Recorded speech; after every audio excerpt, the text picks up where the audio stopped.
Mga Lods, magandang araw sa inyo. So meron palang nag-send sa akin ng video ng practice ng USA team. So medyo nag-shell drill sila ron. So shell drill, Lods, usually sa defense yan. So panoorin na lang natin yung video. So ginagawa rito is nag-stutter step sila. Tapos maghahawak ng kamay bago mag-close out.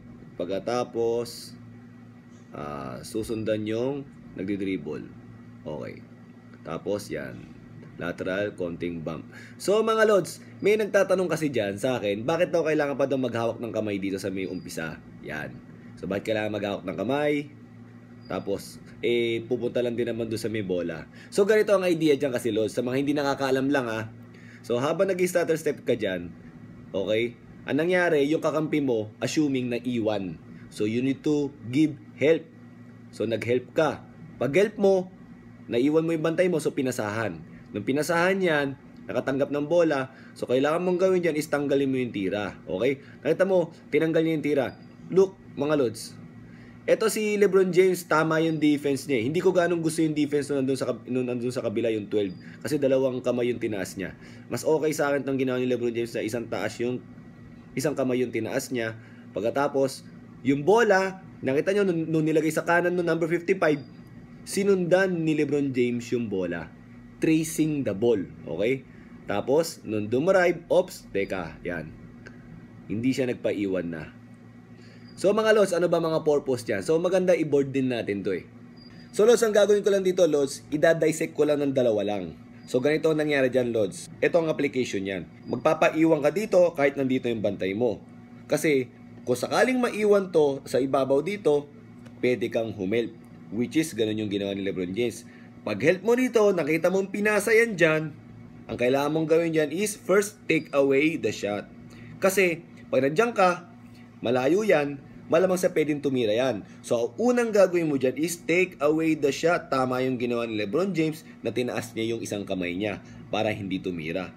Ngayon, pagtaas ng kamay niya, nakita niya yung bola nilagay din sa may bandang kanan. Tapos, tsaka sana the drive. Anong ginawa ni LeBron James?